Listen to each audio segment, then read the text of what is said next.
This morning, a special edition of The Dish featuring award-winning chef Marcus Samuelsson, adventurous, creative, and the author of 5 wide-ranging books on food and cooking. He has lived around the world, and now he makes his home in Harlem. Next month, he is inviting top chefs there for a unique food festival.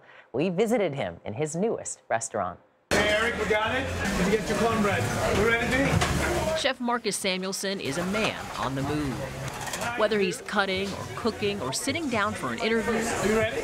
I came in ready. he is always multitasking. Just tell Kingsley he needs to flip the chicken because... You can see it from here. It's how he became one of the nation's top chefs. What is that? We were with him hours before the official opening of his newest restaurant, Street Bird, in Harlem. Yummy, delicious. So good. This was my favorite meal growing up, rotisserie chicken on a Saturday with my family. It was also the only meal that my grandmother didn't cook. But we didn't have the rotisserie, right? If you don't have a rotisserie, how do you get the skin that crispy at home? You can't. Come on now. By design, Samuelsson's restaurants reflect his personal journey. The greatest thing about living in New York is that you can be Ethiopian, you can be Swedish, but you know, guess what? I'm a New Yorker now, right? Born in Ethiopia, Samuelsson was only 2 when his mother died from tuberculosis. He and his sisters were adopted by a family in Sweden.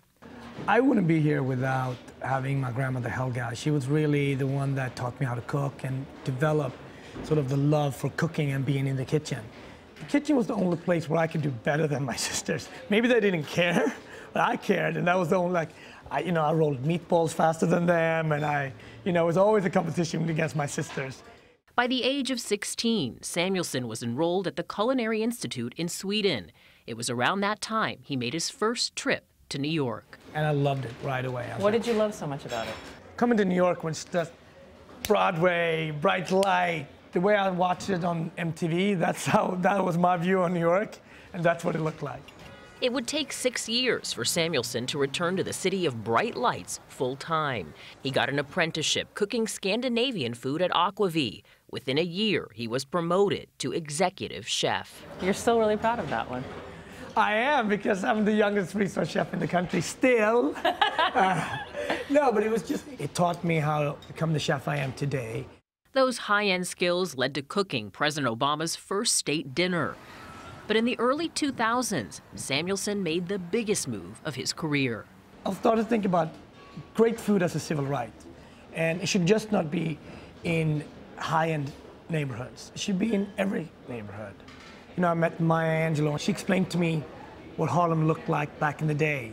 The chicken restaurant was next to the oyster restaurant, was next to the great diner. I'm like, there used to be a very vibrant restaurant community here. What if we can restore that back and put that back on the map? In 2010, Samuelsson opened Red Rooster on 125th Street. It's a celebration of cuisine, culture, and community. His reputation and style instantly brought new diners into Harlem. Next month, Samuelsson is setting his sights even higher. With the help of Mayor Bill de Blasio and former President Bill Clinton, he's launching a 4-day festival in Harlem. So this is really about getting people into the neighborhood also. It is. Come to Harlem, celebrate it. This neighborhood that is incredible and known all over the world. To dine well, listen to some great music, come with some friends, meet some new friends, and discover something that you didn't even think was just a couple of blocks away.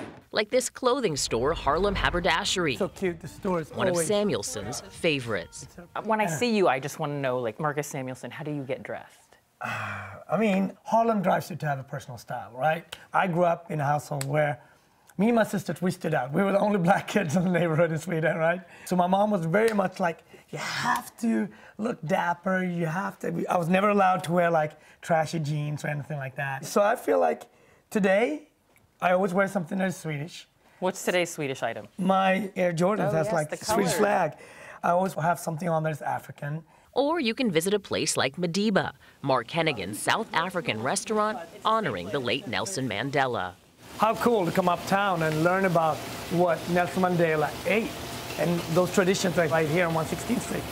When you explain what traditional South African cooking is, There's Indian, there's Malay, there's Portuguese, English, all the traditional Zulu, Swazi. So it's kind of called the rainbow cuisine. Right, the food is the melting pot. The melting pot, Yeah. There you go. Get in. You look very elegant when you're doing that, by the way. Very elegant. The key is all that Sophisticated. pinkies out. Yeah. It makes anything look elegant. Oh, wow, that's so flavorful. Good, right? Yeah. When you were dreaming up Eat Up Harlem and you first started explaining it to people, when it was still in its conception, how did people initially respond to that idea? Good luck with that. Call me when you're done. Can never happen. It's Why? impossible. Because they thought the community wouldn't open up its doors? Or? You know, many people told me that I couldn't be a chef in America, right? Many people told me that I couldn't open Red Rooster. So doing great things is never easy, but it also makes you love them even more. I always say, Harlem Eat Up is our cooking Olympics. It's our chance to show the city and the country what we're about today and where we came from and where we're going. Every restaurant here in Harlem is celebrating Harlem Eat Up. Hopefully you come that weekend and hopefully you come back. You know, there's just something about him. He was the first chef on the dish. Right. And there's just a twinkle in his eye. He just has so much energy and excitement. It makes you think this festival is just the next step, and there will be more steps in his journey. It's a great idea, and he's had such a remarkable story and done so many exciting things. We saw him last night I know. at the James Beard Awards. Can we brag about ourselves for just a second? We have a little bit of news, and it's very exciting news because the dish last night won a James Beard Award. And we want to congratulate our segment producers, Greg Merman and Marcy Waldman, who puts this together every week. And there's our Mars. Marcy. There's Mars, and gets us the greatest chefs in the world. It's not easy to get people to get up at 7 o'clock on a Saturday morning, but she did it, and we're very proud of her, and we're very proud of this, and very grateful There's Marcus himself right to the there. James Beard. There's Greg and Marcy to the James Beard Foundation for recognizing all the great work that people here do. Can I just Thank say, you. I wanted them to show. Look at the yes, phonetics here. Because if you guys want to know everyone struggles with my name, take a look at the phonetic. That's how you're meant to pronounce my name. And I will say, they nailed it. They did. Last night, they nailed it. It was elegantly done. Elegantly done. Congratulations to everybody. And thank you so much, James Beard Foundation.